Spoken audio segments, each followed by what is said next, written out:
Welcome to the deep dive. Today, we're diving straight into the People's Action Party Manifesto. Yeah, This is basically their playbook, right? Their promises, their vision for Singapore. exactly. It's not just slogans. This is the detailed stuff.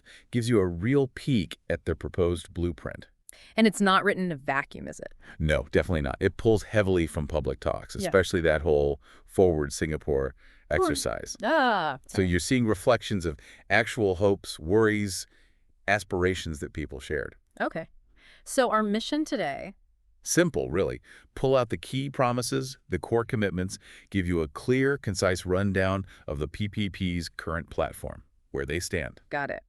Let's jump in. It kicks off with Lawrence Wong. The Secretary General, yeah. He says he's determined to keep this miracle called Singapore going. That's quite a phrase. It is. Evokes that idea of Singapore as this ongoing success story, but maybe a fragile one, too. Mm. And he talks about building on the past, but also adapting, global changes and all that. Right. And that's key. This tension, between sticking with what worked and knowing things have to change. Honoring the past, but prepping for the future. Exactly. He mentions their long track record stability experience, Yeah. but then immediately points to the changes happening globally. They know they can't just stand still. He also talks about renewing the team, bringing in new people. Yeah.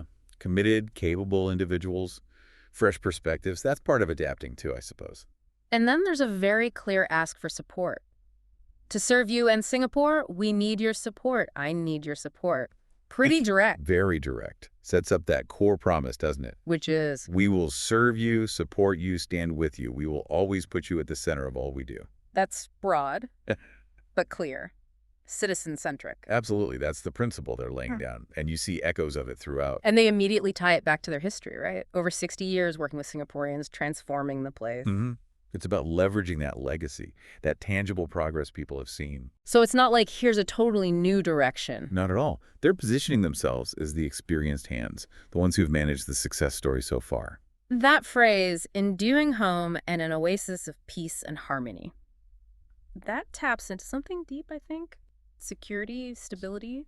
Definitely resonates. Yeah. Then the manifesto shifts, talks about this changed world entering a new phase, SG60. SG60, more than just a milestone number. Seems like it. It's acknowledging, okay, the world's different now.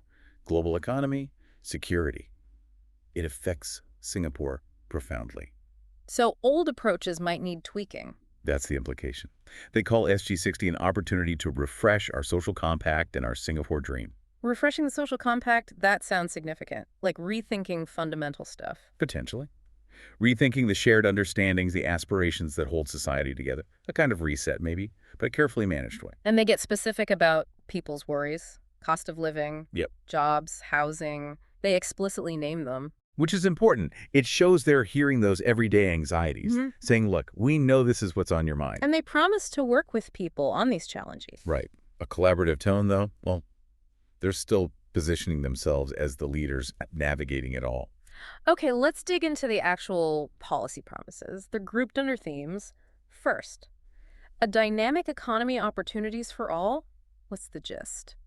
Basically, keeping Singapore competitive globally, attracting investment, think high-growth stuff like AI, fintech, Okay. but also making sure the benefits spread out. So opportunities for everyone, skills training for future jobs, that kind of thing. Next theme, more pathways, more fulfilled dreams. Sounds like it's about individual potential. Exactly. Less focus maybe on just one traditional path, more options, Right. maybe better vocational training, more support for starting a business, lifelong learning, creating different ways for people to achieve their goals, whatever they are. Okay. Then, for every Singaporean, the support that you need. Very broad. It is. Suggests safety nets, right? Financial help for those struggling, community support, maybe things like mental health services, help for caregivers. Making sure no one falls through the cracks. That seems to be the aim. Systems in place for when people need help. Makes sense. What about for seniors' financial security and peace of mind? Big issue with the aging population. Huge.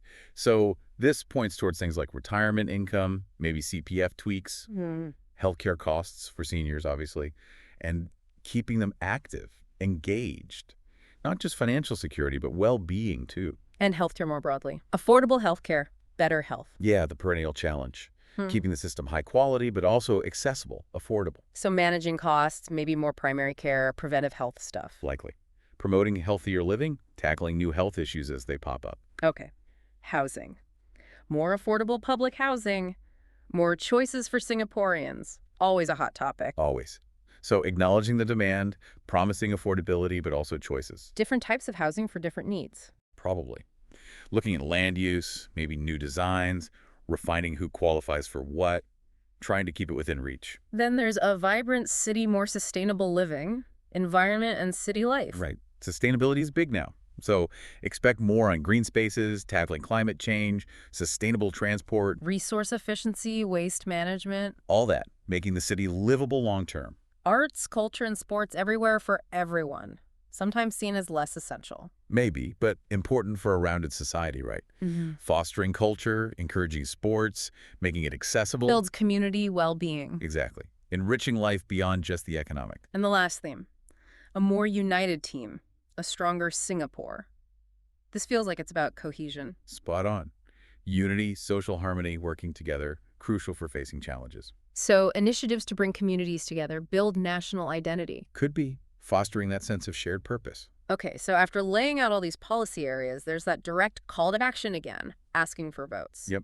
Help us turn these dreams into reality. Standard stuff, but necessary. And they follow it with a section called Promises Made, Promises Kept, looking back at the last term. Classic move. Showing their track record, building credibility. See, we deliver. And they provide links, social media, contact info. Making them self-accessible, encouraging engagement, transparency, or at least the appearance of it. There's also an About section, party history, constitution, privacy policies. For the detail-oriented, yeah. Background info. And lists of internal groups, women's wing, young pappy, seniors group. Shows the internal structure, the different groups they cater to or draw from. Policy forums, special interest groups, too. And a latest section with news, stories, their publication, Peter, keeping the information flowing. Continuous communication. Important detail, the copyright notice clearly states the PAP published and paid for it. Standard disclosure. And, crucially, it's available in multiple languages. EI, Malayu, Siam. That's significant, isn't it? Reflects Singapore's diversity and a strategic effort to reach everyone in their own language. Okay, so wrapping it all up, the core message seems to be what? Continuity plus adaptation. I think so. Serving and supporting Singaporeans, tackling today's big worries, cost of living, jobs, housing, but within this frame of navigating a changing world. So it's a comprehensive pitch covering economy, society, health, housing, environment, unity. Pretty much touches all bases. It's a vision that tries to balance preserving past successes with proactively adapting for whatever comes next, refreshing that social compact idea. Right, it's a very wide range of promises. So thinking about everything they've laid out, if you had to pick one area, just one, that might have the biggest impact on Singapore's future path, what would it be and why? That's tough. They're all so linked. Exactly, which really makes you think about how all these pieces fit together, doesn't it?